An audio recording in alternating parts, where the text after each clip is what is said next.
November the 29th, 10 games of in-season tournament action. Some very early starts. It's been a long day, let's say that. Some returning players, some injuries, nothing too significant, which is always good.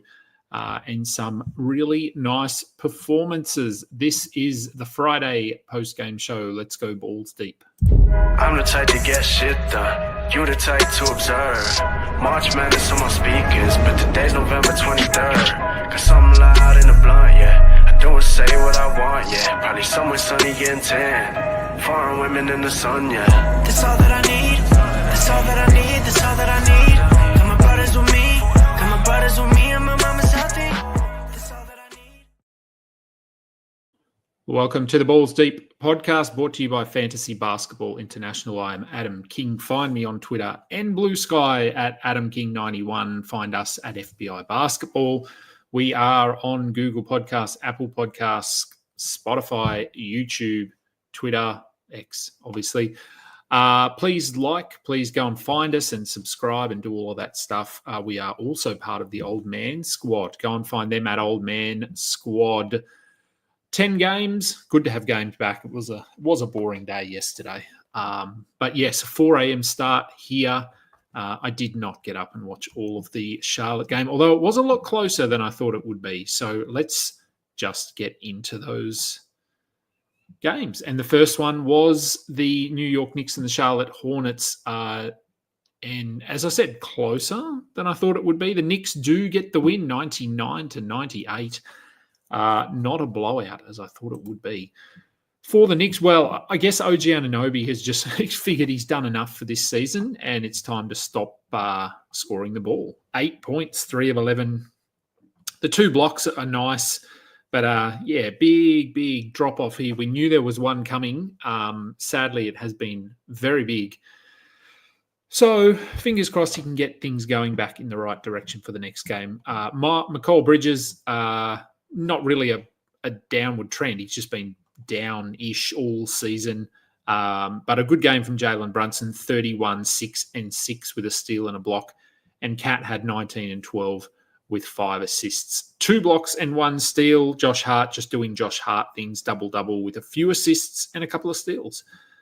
The bench guys, the fringe, the streaming, Miles McBride did have 14 points in 27 minutes. He's the only one that I'm interested in here. Campaign, only 11 minutes. No value for him. On to the Hornets. They were without LaMelo Ball and all of their centers, obviously. So, as expected, Vasily Micic moved into the starting lineup. If you streamed him in, not the best. The 8 assists are nice, but 9 points, no defensive stats, 3 of 10 shooting. Pretty poor, and this is why they haven't been running him much this season. He really is a last resort.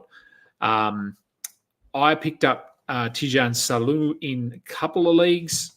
Not too bad, 14 and 8. He hit 4 threes, both his free throws, so not terrible. His upside is very limited, and it takes all of these injuries for him to even sniff value. So, he's sort of a desperation stream, really. Josh Green had 15 points and 2 steals. We can't rely on that.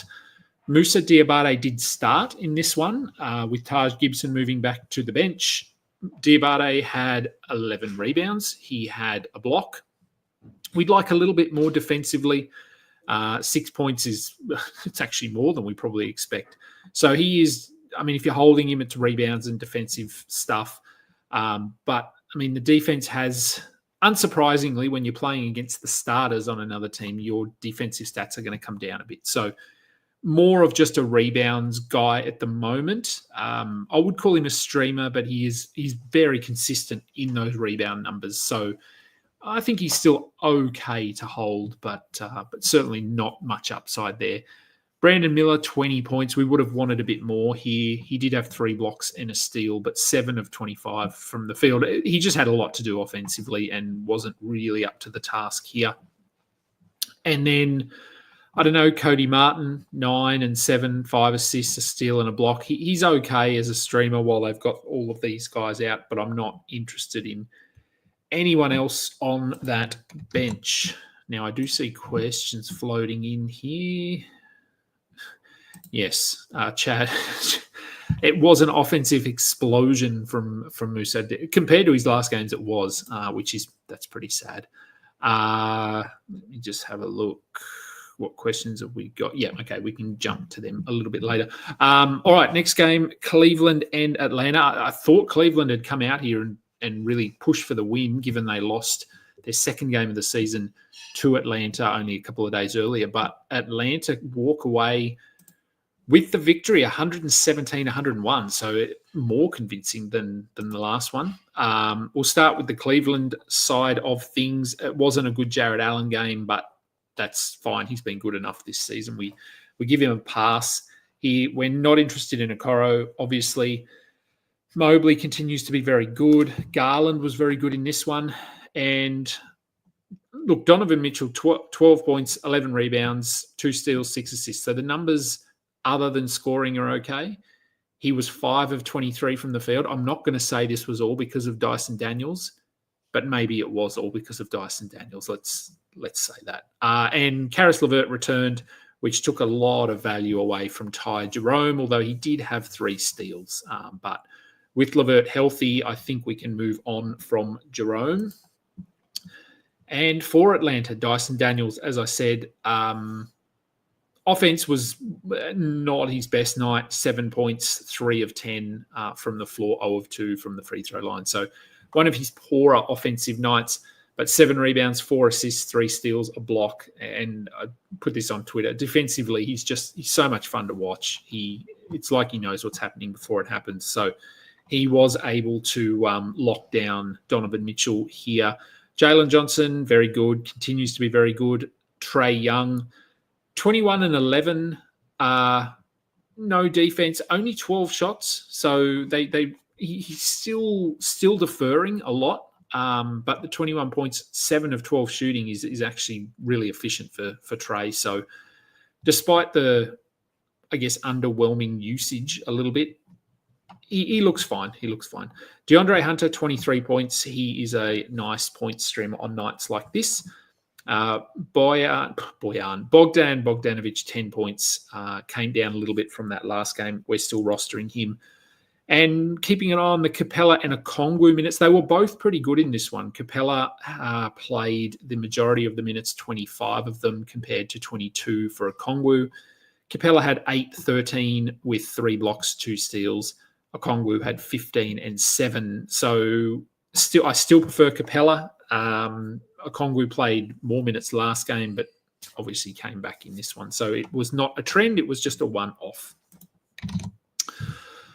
All right, the Pelicans and the Grizzlies. Grizzlies get the win here, 120-109. So poor old New Orleans still struggling to get a win. No Brandon Ingram.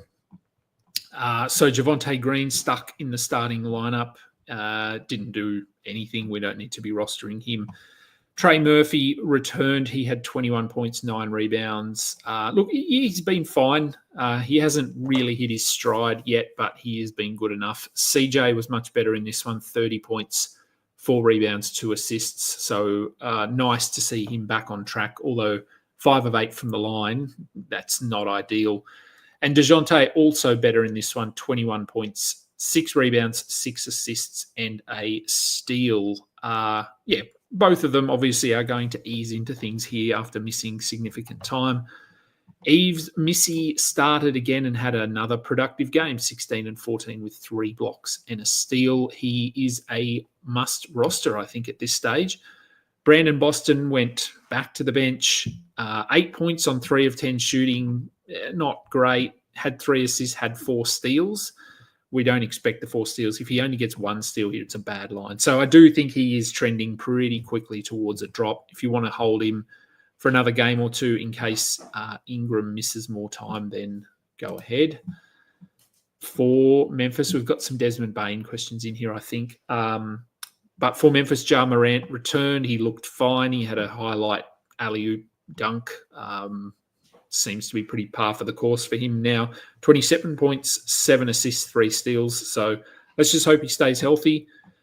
Brandon Clark continues to start. but he's not really putting up numbers. He had 11 rebounds here, but he's not doing enough. Jalen Wells had 13 points with 6 rebounds. Point streamer, don't think we need to be rostering him. Don't need to talk about Jaren Jackson. He's been very good. Aldama, we're just rolling with him until we're not, really. Marcus Smart had 11 and 6 with 2 steals. So obviously that offensive game he had in the last one, 25 points, I think, that was never going to sustain, but he will get you assists and he will get you steals. As for Desmond Bain, 7 points on 3 of 8 shooting with basically nothing else. So the questions we've got here, I think it's only one Bain question, is it actually? Has the Desmond Bain offensive concerns reached Ben Simmons levels? No. No, Ben Simmons is pretty unique in his offensive hesitation. So I think Bain will get better. I don't know. He doesn't look, I don't know if it's healthy. I don't know. There's something going on here, but I think he'll be better. I don't think he's going to be top 40, which is sort of where we had him penciled in. He's probably top 70, top 60. But I do think that there's an uptick coming at some point in the next few games. It's hard. It's hard to hold him or to not try and sell him. But yeah, I do think it's coming. Ernest asks, I got offered Bain for Zubats in a standard league. Do I take it? Or are Bain's minutes too risky to deal with? I could try to counter offer with Kessler. Bain for Zubats, I think I'd hold Zubats. Amazingly, Bain, yeah, it's just a little bit down. There's some worrying trends. Haven't been healthy, and he's still not doing a lot. Like I said, I think he will be better, but Zubats' role and production are so locked in. I think what he's doing now is just very sustainable. In terms of Kessler, I think that's a fair one. I think I would offer Kessler. I think that's a pretty fair trade. And obviously this comes down to what you need as well, because both Bain is very different to Zubats. And Zubats and Kessler are similar. More blocks from Kessler, obviously more points, and rebounds are probably about the same, but more points for Zubats. So, yeah, I think the Kessler one is a better trade there. Okay, on to the next game. Clippers, speaking of Zubats, Clippers and Minnesota. Minnesota get the win here, 93-92. Their offense still doesn't look ideal, but defense was good here, holding the Clippers to 92 points for the Clippers. If it's Zubats, we were just talking about him, 16 and 13 with a steal. Like I said, he's very consistent, double-double, gets you a steal, gets you a block. He can get a couple of assists. He's fairly efficient. So very, very good season for him. Derek Jones, steal streamer, nothing else. Chris Dunn, I think we can just move on. If you want to stream him in on a favourable schedule, but yes, he's getting steals pretty consistently, but he's also giving you nothing else. So, yeah, I'm okay with moving on from him.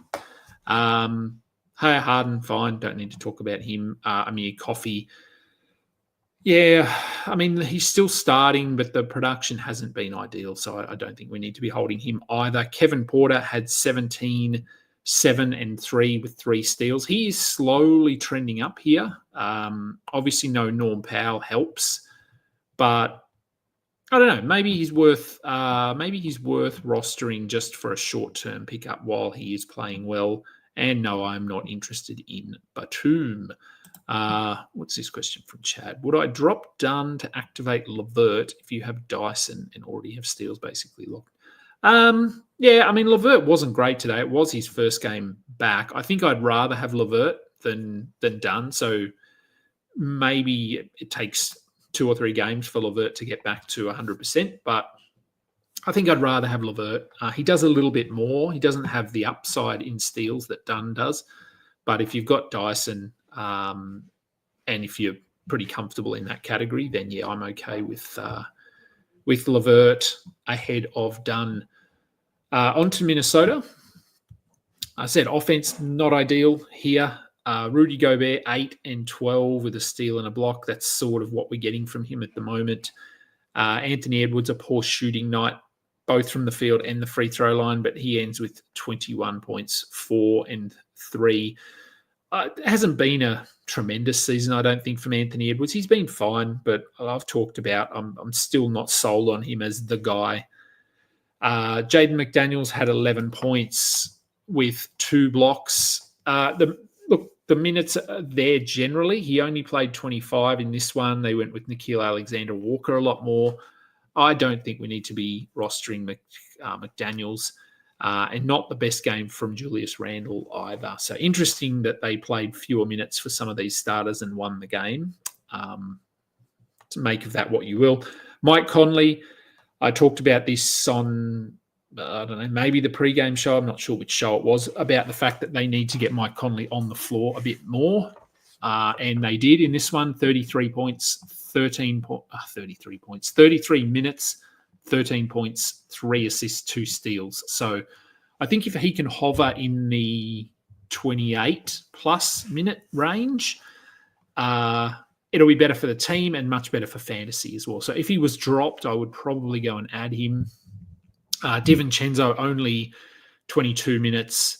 Is he a drop? He's very close to being a drop, I think. Okay. Magic and the Nets. The Magic get another win. I think it's their 11th. I just did blurbs for this game. So I think it's their 11th win in the past 12 games. Goga Bitadze did start alongside Wendell Carter, and his minutes went up somehow. Weird. But 8 and 6 with 5 blocks and a steal, we roster him until we don't. So if he's starting and playing minute 25 plus, yes, we roster him. Contavious Caldwell-Pope, coming off a very hot game, had another very hot game. 7 of 8 from the floor, 2 steals, 19 points. Feel free to add him. This is not going to last, but if you want to pick him up while he is shooting the ball well and while he's getting some good looks, by all means, go ahead. Jalen Suggs was not as good as that last game. 12 points, 6 assists, a steal and block, so still fine. Tristan Da Silva had 13 points off the bench. We don't need to be rostering him. Jonathan Isaac, 19 minutes in this one, so that's borderline. He needs to probably be up at 22, 23 to be must roster. At 19, he's on the cusp. 8 points, 4 rebounds, 2 steals and a block. And we can probably just move on from Mo Wagner, these guys. Anthony Black, no need to be holding them. For Brooklyn, Jalen Wilson was back. He started. He had 11 points. He's okay to hold. I think he's going to play minutes while they're depleted. Cam Johnson had 14 points, 4 assists, 2 steals and a block. So, again, not his best night, but still getting it done.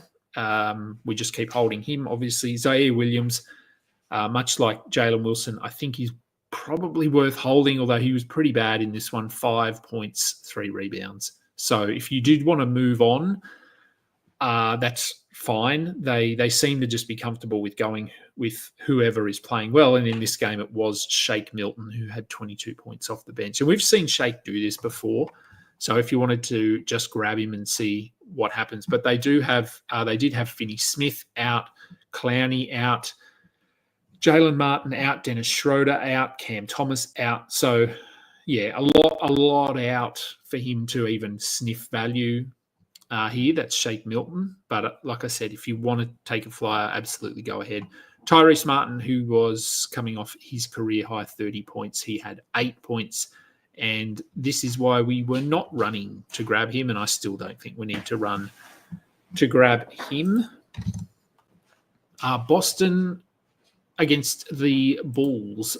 Boston get the win here, 138 to 129. So it was high scoring. For Boston, Derek White left the game with a something injury. What was his injury? As we load it, where are you, Derek White? Sore right foot. So we don't have a word on severity, anything like that. But yeah, just keep an eye on it. We know the Celtics have absolutely no incentive to roll anyone out there unless they're 100% healthy. So if Derek White does miss time here, it is probably Payton Pritchard, as it was in this game. He had 29 points, on 10 of 16 shooting, 7 threes, an assist, a steal. So Pritchard, as we say, he has moved into sort of that back-end territory, but he should have still been rostered. And if White's out, he just gets a bump. And Sam Hauser probably gets a little bit of a bump as well, but he is just a 3-point streamer. And everyone else just did Boston stuff. We don't need to talk a lot about them. For the Bulls, Vucevic continues to play very well, 32 points, 11 rebounds. No defense, 4 of 6 from the line, but everything else very good. Ayo Dosunmu, 13 points, 5 assists, a steal. That's enough. Again, 32 minutes. I think that is enough. He got some points. He got a 3. He got a steal, and he got some assists, and that's why you roster him. Zach LaVine was much better in this one offensively, but did nothing at all outside of scoring, which is a little bit frustrating. Josh Giddey, 4 points on 2 of 6 shooting. Talking of players who are in that Ben Simmons sort of range of offensive hesitation, Giddey's not there either, but 6 shots, and he's not looking to score at all. He had 9 assists, he had 8 rebounds, he had 3 steals, so the supporting stats are good. And he was a plus 14 in a game that they lost, so everything other than the offense was good here. Lonzo Ball played, had 2 steals in his 22 minutes, and now the 22 minutes is encouraging. It's not quite enough for him to be a rosterable guy, but he should just put him on the radar. I knew this was coming. So Chad asks, how long is can this Horton Tucker run last? I would say not very long. I mean, the minutes, they're not. I think the telling factor for me here with Horton Tucker is that, yes, he's playing well. Yes, he's scoring, but his minutes haven't gone up. So it's not like the coaching staff are of the opinion that we need him out there to be winning. They're still only giving him 15 minutes. His shots just happen to be going in. He literally had no other stats, 0 rebounds, 0 assists, 0 steals, 0 blocks. He was 4 of 4 from 3, 6 of 7 from field goal. So look, if you want to stream him in for points, by all means go ahead. But like, he goes 2 of 7, 3 of 7 here, and he probably ends up with 9 points and nothing else. And we're not even talking about him. So if you want to take a chance, but I just don't think in 15 minutes he's not worth dropping. It would depend who you're dropping. If it's a streaming spot, absolutely go ahead. Detroit and Indiana, poor old Indiana. Detroit get the win here, 130 to something, 106. So Pacers, who made the in-season tournament final last year, are done in the preliminary rounds. So make of that what you will. We know the Pacers have been bad. Let's start with Detroit. Tobias Harris, 16, 5, and 3 with a steal and a block. Look, you play Indiana, you put up stats. Let's be honest. They are not a good defensive team. Even Tim Hardaway got double-digit scoring here. We're not rostering Tim Hardaway. Malik Beasley, unsurprisingly, hit his shots here, 25 points. We just keep rolling with him for the time being. And Jalen Duren had a good game, 14 and 12 with 4 blocks in 26 minutes. So I think the Pistons want him out there. They want to be giving him more minutes, but he just hasn't been sort of playing well enough to demand those minutes. But it's starting to look a little bit better. The last couple of weeks, there have been some good games. So we just hold him. Isaiah Stewart had 2 points, 3 rebounds in his 22 minutes. And this is why initially we were hesitant on adding Isaiah Stewart, because we have seen over the last few years he is not a must-roster player. If you do have him, probably hold him for another game or two, because Duren could very well drop off in a hurry. Cade Cunningham returned. He had 24 points, 11 assists, 6 rebounds. So he makes a big difference to this team. But Jaden Ivey stayed hot, 23 points, 6 assists. So, yeah, worth rostering, I think, all season. Asar Thompson went back to the bench, played 12 minutes, had 5, 4 with a steal. Again, I would be stashing him if possible. but understand if you need to move on. For the Pacers now, Mathurin, well, I mean, we were talking about those rebound numbers and the fact that I think he's averaging about 6 or 7 rebounds a game. He had 0 rebounds in this one, 16 points. So this is the Mathurin we were sort of used to. We hold him, but this is not ideal. Siakam was good again. Miles Turner, not as good, 9 and 10 with a block. Tyrese Halliburton, he slowed down. I mean, the 19 points are good. The shooting is good, but only 5 assists. But do remember that assists are reliant on teammates hitting shots. So only 5 assists would indicate that his teammates just weren't either taking shots or weren't hitting shots. And they actually... So they actually shot the ball quite well, 48% from the field. So just not a lot of shots, maybe some more isolation. So not Halliburton's best game, but still encouraging offensively. Quentin Jackson, don't worry about him. Jarris Walker pulled 5 steals out of his bum, but yeah, we're not doing anything with that. TJ McConnell, these minutes are much better. 24 minutes, he had 12-3 with a steal. And I still think he's probably very, very borderline 12 team. What do we got? A question? Yeah, let's do this question now. Okay, TJ McConnell, Malik Beasley, or Asar Thompson as a hold rest of season. Ooh, rest of season's hard. Like I've said, I think upside-wise, it's maybe Asar, but I don't know if we get to his upside this season. We might in the last month if Detroit are just tanking. Malik Beasley is pretty limited. He's points and threes, nothing else. But he has been playing very well, and Detroit need his floor spacing. So I don't mind him. TJ's upside is pretty limited as well because they just don't want to play him more than 25 minutes. So it might be Malik Beasley here.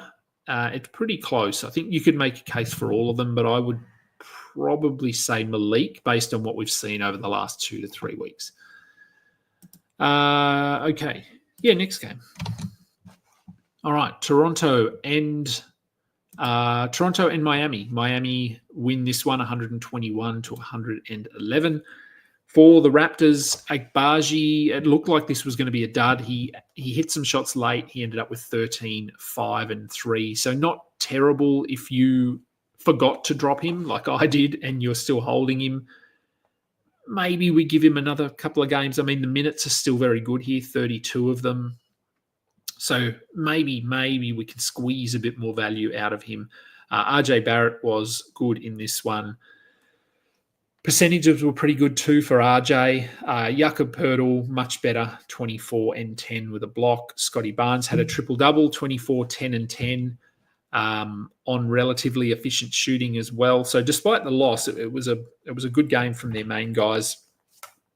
Jacoby Walter, he unsurprisingly slowed down 6 points, a steal and a block. Not really interested in him and not really interested in anyone on this Toronto bench. Currently for Miami, Jimmy Butler coming off, what did he have in that last game? 6 points or something. He had 26 and 6 with 2 steals, so much better from Jimmy. Hayward Highsmith, just a steals streamer. He had 2 of them. Bam, triple-double, 14, 10 and 10, 3 steals. The offense is still a little bit underwhelming, but the other numbers here are very good. Tyler Hero continues to put together a very good season. Duncan Robinson, who had 22 in the last game, I believe, 21, something like that. He had 10 in this one. Did give you 2 threes, but nothing else. He's a 3-point streamer with a little bit of upside to be a hold just because he is starting and playing good minutes. Rozier, 12 points, 4 assists, very, very mid. I think I'm holding him in one league. I don't even know if it's a standard league. It might be slightly deeper. Which league is it? I don't know. He's very borderline. We know he can be a top 50, top 70 player. Are we going to see it this season? I'm not sure. it would depend who you're adding here. If you, I think he can be dropped, but only if you're picking up someone that has some long-term value, I think, because there could be a period in a month where Terry Rosie is a top 80 player. Feels unlikely, but it could come. Sacramento, what a dumpster fire today. They lose to Portland, 115 to 106. Keegan Murray is just poo at the moment. 3 points, 6 rebounds. I don't think he's a drop, but man, he's close. When you've got Jay Crowder starting, says a lot about your roster because Jay Crowder is not a starter in the NBA. He had 10 points, he had a steal, and look, I mean, well done to Jay Crowder on getting a contract and starting. Sabonis had a triple-double. He needs to be doing more offensively. 10 shot attempts is not enough for Sabonis. He had 21, 14, and 11 with a steal box. So the numbers are very good, but they need him to do more. De'Aaron Fox, not his best game, 22, 5 and 5, still A-OK. Keon Ellis, steals streamer. Kevin Huerter left this game with a ankle. Was it ankle? Kevin Huerter, where are you? Yes, ankle injury. So he could miss time. If he does, it's really just Malik Monk, who, again, he was arguably their best player, 29 points, 9 assists. This is what we were seeing from him last year for a while. The assists were up, the points were up. So hopefully you picked him up if he was dropped, and hopefully you just held if he had that, well, when he went down with that whatever injury he had. But playing really well. And if Huerter misses time, he's just going to play a ton of minutes. And Keon Ellis, I did talk about him just before, but if Huerter misses time, I think Ellis is very borderline if you want steals because he will play minutes. Not really much else there. This Kings bench is, it's not certainly not the deepest team in the league. Portland, another win. DeAndre Ayton, 26 and 9. So very good numbers. He's healthy. Let's see how long it lasts. Tamani Kamara had 11 points, 4 rebounds, a block. Just enough. Just barely holding on, I think. Avdia should have been added by now. He continues to play really well, and arguably he's better than Jeremy Grant. I don't even know if it's arguably, to be honest, but 20 points, 9 rebounds, 5 assists, 2 steals, and a block. So very nice from Denny Avdia. Anthony Simons had 21 and 9. Shaden Sharp had 14, 5 and 4. So not his best night, but he's doing just enough to be rostered. And Delano Banton, we had one of his weird games where he just shoots the ball really well. He had 5 steals, 17 points. 23 minutes is probably not enough to be adding him, but they only went with a 9-man rotation here. So maybe there's just enough for Banton to be considered. And the last game, OKC and the Lakers, that's why I was waiting for this game to finish before I started the show. OKC get the win 101 to 93. Hartenstein left the game briefly in this one. He took a bit of a hard fall, landed on his bum. He got up. It took him a while. He was able to run back down the court. He left the game, but not for long. So, I mean, he played 37 minutes. But keep an eye on it. This is something that could sort of flare up overnight. He might wake up and be a little bit stiff and sore. So possibly he misses a game. But, I mean, with all their medical team and that sort of thing, they can hopefully get him through it. It'll just be a pain thing. There would be no structural damage if he was back out in the game. So he had 11, 17, and 4 with a steal and a block. So another double-double. Said I think he's going to be top 50 player for the next 2 months, 3 months maybe. Lou Dort had 14 points, so there's something. Not really. Yeah, we don't need to add him. He had Dort, Cason Wallace, Isaiah Joe, Aaron Wiggins are all in a bucket of just shake it up, tip it out. Whoever comes out first is who you stream in on that day. Jalen Williams, not his best night, but 19, 4 and 2 with 2 steals. If that's a bad night, then that tells you a lot about how good he is playing this season. For the Lakers, LeBron, pretty quiet in this one. They kept him in check. 12, 8 and 6. No defense, no threes. So these are the games we didn't used to see from LeBron, and we do see them from time to time now. So maybe age is a thing for LeBron. It doesn't seem to impact him too much, but maybe it is sneaking in. Anthony Davis had 15-12 with 7 assists, 4 blocks. So only 10 shot attempts. They actually held him in check quite well here as well. He got on a little run in the fourth quarter, I think it was, but yeah, not his best night offensively, but still a very good game. Dalton Connect, watching this Lakers team, it's pretty clear they need Connect on the floor for 30 minutes because he's their best three-point shooter by far. So I do think that he is going to be locked into this role now for the foreseeable future, has to be rostered. It'll be up and down because there will be nights when he's not hitting his shots, but he at least gives them that floor spacing that they need to allow LeBron and AD to work. Austin Reeves, 11 points on 3 of 11, so a poor shooting night for him. Hachimura, 30 minutes, but only 8 points. I'll say it, Connect over Hachimura quite easily in terms of fantasy value. And D'Angelo Russell had 17 off the bench with 9 rebounds, 3 assists, 2 steals. So he has been slowly trending up.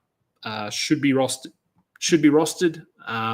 Max Christie, he's playing minutes, but the production, there's not enough there for him to be rostered, I don't think. And that'll do. That is all 10 games for Friday night. It was good. Nice night of basketball. There will be, I think, 5 games tomorrow. Let me just have a look. Pretty sure it's 5, 4 or 5. Yes, 5 games tomorrow. So, and they don't tip off here till 10 in the morning in Australia. So I will do a pre-game show probably about 3 hours before tip-off, I would say, tomorrow. Don't have to fire it out tonight because of the weird starting times. So that will be good. So there will be a pre-game show tomorrow. That will do for today's show, though. Thank you, everyone, for listening. I'm Adam King. This has been the Balls Deep post-game show. Until next time, catch up. You just listened to another episode from the Fantasy Basketball International Podcast Network. Thanks for joining us. And for more information about joining our community, please check out our website at fbibasketball.com.